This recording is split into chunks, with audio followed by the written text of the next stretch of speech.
quota so that people can have their dignity back, because this is eroding their dignity in many ways. So I agree with you, Honorable Sheikh.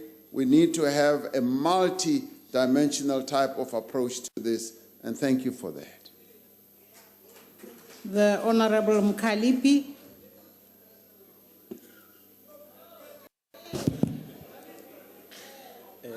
Speaker, You're not Mkhalipi.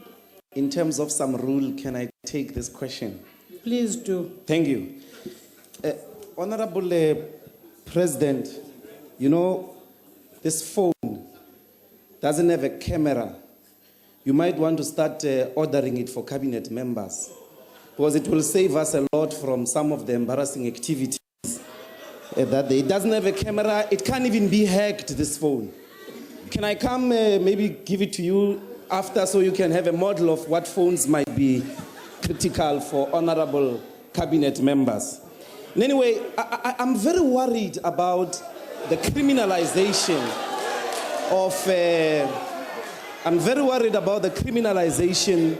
of the youth and the children.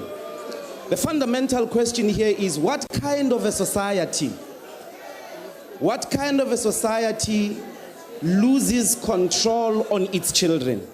Yeah. When they go into criminal activities, when they go into gang activities, what kind of a society sends police into students? It's a society that has lost the responsibility to educate those students. It's a society that has lost the power to prepare a future for this youth. So why don't we diagnose the problem properly? Because it's not one or two students that are stabbing each other. It's a phenomenon of gangs, of drug and alcohol abuse, signifying the failures of the last 24 years to properly run a society. Why should we be sending police to children? Why don't we send social workers? Why don't we create jobs for them? Why don't we give them proper qualified teachers who are going to keep them interested in education and not getting into drugs and alcohol abuse? I think it's a shame that our solution is to criminalize those kids. Honorable Member. Speaker, on a point of order, there's an incident which earlier on, when the Honorable Ndlozi was speaking, the Minister of Home Affairs was doing this. It looks like he's bringing his sponsor activities here in Parliament. Must not allow that here. Honorable Shibambu, that's not a point of order. Things here, please. It looks like he's bringing his sponsor activities here in Parliament. Must not allow that here. Honorable Shibambu, that's not a point of order. Things here, please. President. On a point of order, Madam Speaker. Honorable. Yes, Madam Speaker. May you please rule that the conduct of Minister Lindiwe by doing this pinky signal is very unparliamentary in view of the issue of the camera and the mouth issues. Thank you. Children are watching these proceedings, and for her to be doing like this, it's a very, very unparliamentary. Deal with that. Will the President to respond to the supplementary question by Honorable Ndlozi? Honorable President. Thank you, Honorable Speaker. Let me immediately say, and this might surprise Honorable Dr. Ndlozi, that I agree with him. We should criminalizing our children. We should rather... Speaker, I want to check if the President agrees on the phone or what. No, Honorable Malema, please. Please proceed, Honorable President.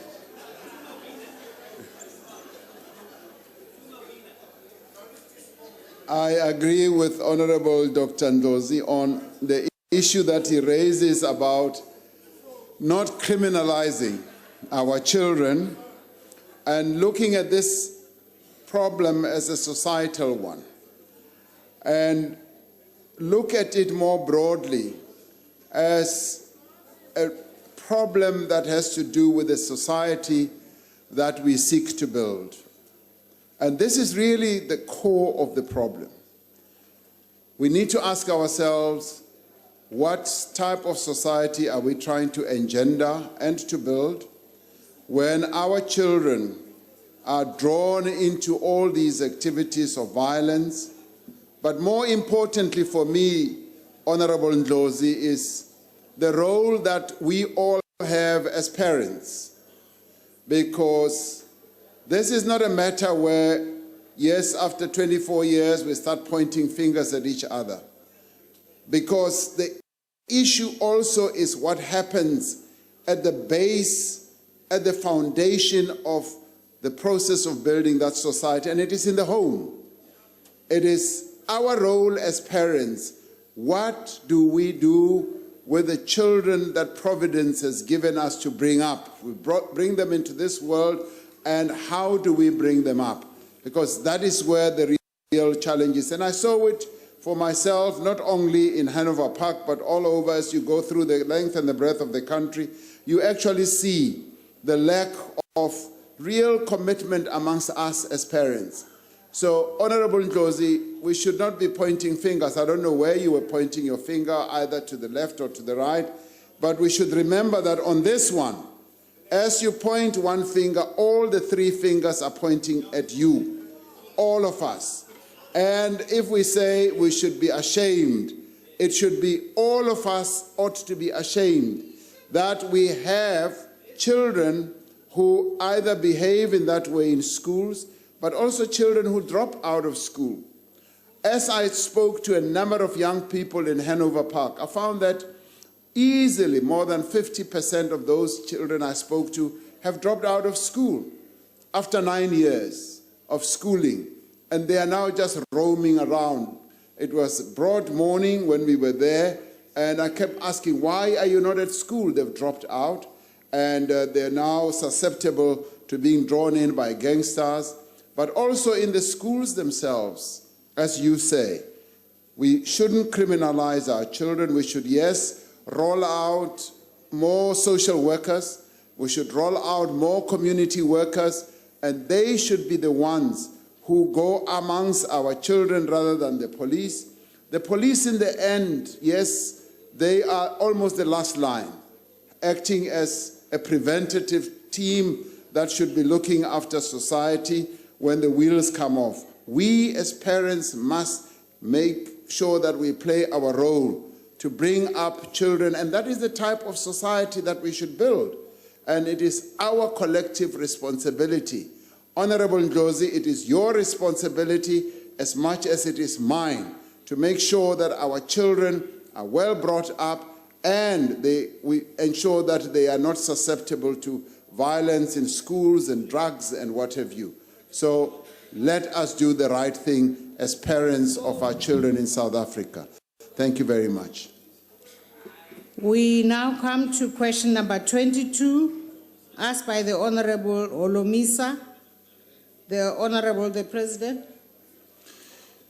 Honorable Speaker, there are several reasons for community protests, ranging from local service delivery failures to broader concerns about issues of crime, municipal demarcation and corruption, and failure of governance.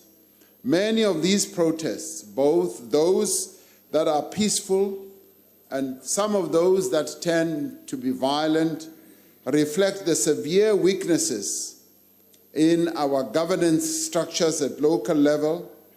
They also reflect poor consultation processes with communities and a perceived distance between communities and their public representatives at all levels.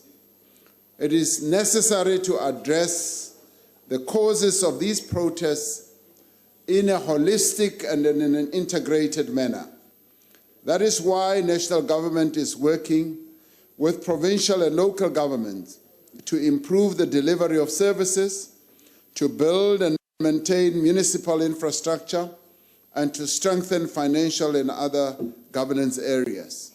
Now, if we focus on the stimulus and economic recovery plan, you will have noted that section of that deals with what we have to do in local government. Minister Mkhize is busy with all that now, having identified in a number of municipalities in our country where, for instance, protests have been taking place, what interventions we need to embark upon. And quite a lot of resources have been laid out to do precisely that. Now, to ensure that there is a systematic response to causes of protest, the government has established the Interministerial Task Team on Service Delivery, Integration and Alignment. And it includes a number of ministries that have to do with issues of that impact on local government.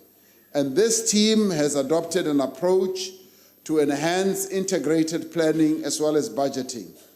And we are going to be focusing on 8 metropolitan municipalities, 43 local municipalities, and 6 priority district municipalities. Now, together, these municipalities account for over 87% of all households living in informal settlements and backyard villages.